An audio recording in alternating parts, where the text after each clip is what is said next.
right Yeah. now? Yeah. My name is Kaylee Goncalves, Kristigoncalves. Yeah, I'm Olivia Stevenson, ALIVEA, STEVENSON. Gonzalez is my maiden name. I'm married. My name is Tammy Butts, TAMIBUTTZ. Good. You guys good? Everybody good? No, on here. Which one? You because okay, well, I have to run it over here. Oh, there you go. Okay. You got to get it right. Don't get mine. I think we got it on the pickup. Good. Okay, so just first off, the map that just came out from police, it gives a little bit of a timeline of where they may have been that night. Does that map mesh up with the timeline that you've been putting together? Yeah, I'd say it's very close. I'd say if you have any closer details to kind of hone in, 145 could be very vague. Maybe it's closer to, 150. Let us know if you have anything concrete, because right now concrete's what we can go off of. In terms of the details, you said it's close. Mm-hmm. Does that frustrate you that it's close? I do, but right now we're still trusting authorities that, it's not going to be 20 minutes here or 15 minutes here that's breaking this. But yeah, I implore everyone, if they know something different, bring it to the police, because if they want to tighten up that timeline, we stand with that. It seems like there's this very big gap when it comes to Ethan and Xana. Mm-hmm. Do you know where they might have been? I don't, unfortunately. I know nothing about them. We have no idea where they were, but we do have a pretty tight timeline on Kaylee and Maddie, and it is close to what they are posting, but it is a difference, and that difference actually could be huge. I mean, it could be, it could not be, but 145, 159. So there is, and we have corroborated with my phone records, Kaylee's phone records, the driver that was driving them around. Yeah, so you really have, concrete. You have pulled video seeing the Uber driver dropping them off. Yes. You've checked your phone records. You know with Yes. timestamps what Yes. time they got home. Yeah. It's not exactly what police are saying, right? Right. It's not 145. Kaylee and Maddie were picked up from their home at 1122 King around 10:15. It's about a 5-minute drive down. So they arrived to Corner Club around 10:20, which is different than what was released at 10. We know that Kaylee called for an Uber at 1:45. He arrived at 1:49, got in the car around 1:50. It's about a 5-6 minute drive. They arrived home at 1:56. Is it frustrating that your timeline is based on timestamps from videos and phone records, and their timeline doesn't exactly match yours? I just feel like there's a reason they're just putting it out, the estimate. I don't know, because they do have that information from us, and they've asked us where we have gotten that information, and we have concrete backing. She put it together.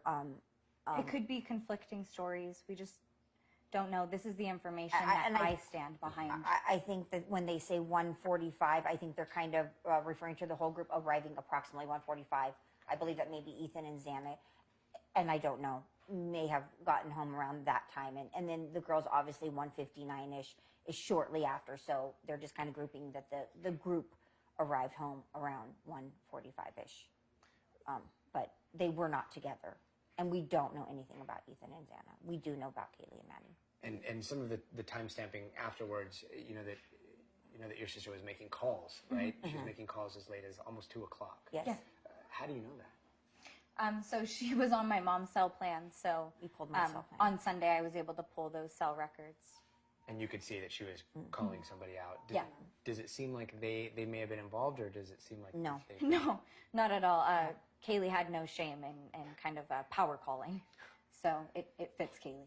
Yeah, no, yeah. And we know who she was calling, and this person is, and this person was asleep, unfortunately, was not getting the calls.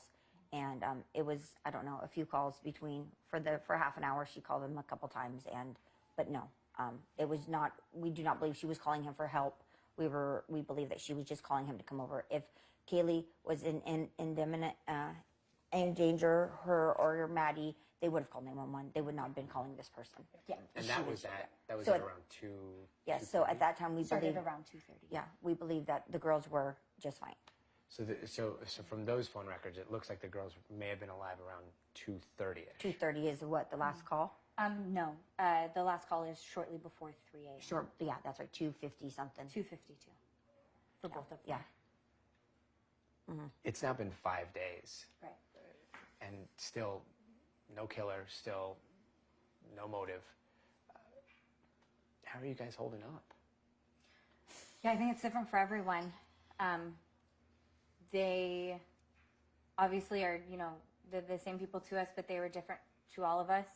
To my mom, it was a daughter. To my aunt, they were nieces. To me, they were sisters. And we all had different, very complex and amazing relationships with both of them. So it's going to feel different. Empty.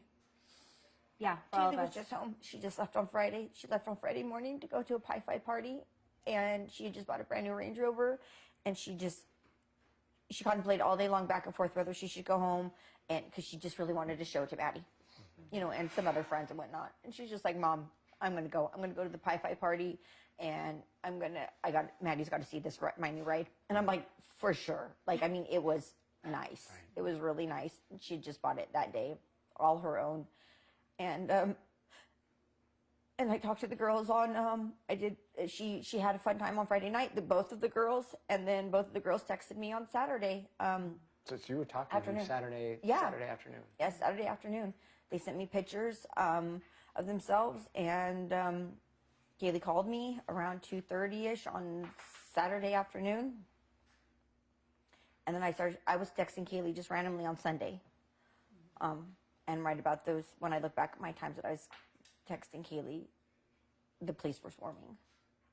So you were trying to get a hold of her on Sunday morning. Yeah, just random Unrelated, talking. yeah. Yeah, just, hey, what's going on? Right. How did you guys do last night? We talked a lot. And she was supposed to be home on Tuesday. She said she'd be home on Tuesday. We were talking a little bit earlier, but whoever did this is still out there. Yes. Do you have a message for them? Turn yourself in. Stop all this. Let us mourn our children, and we can't when we know this person is out there. You know who did it. You know who you are. Just end it. The guilt has got to be just overwhelming. It's got to be sickening. Stop hiding. Stop running. Just turn yourself in. Just turn yourself in so we could move on. We could bury our girls. We could have a celebration of life for them. And continue to mourn and try the best to heal, start the healing process. But we can't with this person just running around out there. This person's dangerous. And we fear that this person will do this again. Now that he's done it once, he can definitely do it again. We have no idea why. None. There's no reason why anyone should have been targeted for any reason. These were young, beautiful children that were starting their lives, and they were successful, and they were go-getters, and they were strong. There's absolutely no reason for jealousy or anything for someone to take for children's lives like this. Turn yourself in. You owe it to these mothers of these children, these fathers, these families. You're wrong. Turn yourself in. You said something that I've never even thought of, which is, it's almost the worst nightmare, which is how do you bury your daughter knowing that they could possibly come? It's going to be, the services for these girls will be huge, public. And to think that this person is sitting, there at the church, I can't. You're worried that the killer Yeah. might show up to their services. Absolutely. Their candlelight vigils, all of that. It makes me sick that this person could be there, standing right behind us, waving a little candle. It's sickening. Absolutely sickening. We're sick. We're just sick. We just want it to end. It's a living nightmare. Yeah. It's a living nightmare. Now, in terms of what police have been able to communicate to you, have they been more forthcoming? Are they communicating with you enough? I think it's an ongoing investigation. I think at the end of the day, I'm not an investigator. Do I want more information? Absolutely. But we don't know if they have Do it. I know that they have it, or do I know that they can give it to me? No. So, of course, I'm frustrated. But I can't necessarily point that finger direct. Based on what you've seen so far, are you confident in their investigation? I have to be. Right now, I have to be. We're counting on it. And I think that it's easy to sit back and say, oh, I would have done this. Oh, I would have done that. But I don't know what they walked into. I don't know what they've done. Are there definitely some things that, you know, I've heard that I wish I hadn't heard about the investigation so far? Absolutely. But right now, I can't. I am frustrated that I don't have more information. But I don't know if they have information that they can give me. We don't know. We don't know. My husband is in contact with them every day, the FBI, Moscow, Idaho State Police, and every day he just says, nothing, babe. And I'm like, nothing? And he's like, nothing. I mean, just nothing. And I don't know if that's because they have nothing or because they're protecting the investigation. So, you know, it's hard to be mad at them if, you know, we just know they're protecting the investigation. But it would be nice if they said, we have something, you know, we have a little lead or we have an idea. And it just gives you a little bit of hope, you know? And I mean, It is very hopeless right now, I guess, being left without that information. Yeah, because you can't grieve, you can't feel safe. yeah, no. Yeah. And if I Kaylee think- and Maddie were down there right now in this situation with somebody else, they would be home. I would have told them, and they, you know, I would have been, you girls need to get home now, like yesterday now. So, you know, to families, I mean, I think it's Thanksgiving weekend is coming up, and most kids are coming home, but there's no way, and there's no way that I would send them back until this person is found. This person, it's an isolated, targeted, you know, incident until it's not. Until this person was angry. This was not just, you know, oh, he got drunk at a party and shot up a party, which I'm not putting anything down to, you know, people have lost loved ones that way. But this was a very Violent, targeted attack. And hearing yesterday, hearing the coroner say that one person may have been killed in their sleep. Is that something that you had heard? Yeah. yes. And that's hard, you know, but I guess for us that kind of just indicates, you know, premeditation, which we've been fighting since the beginning away from this term, you know, crime of passion. I think that comes with a certain connotation that can lead to empathy, and we don't agree with that. No. So when you hear them say that someone was killed in their sleep, you think premeditation? Absolutely.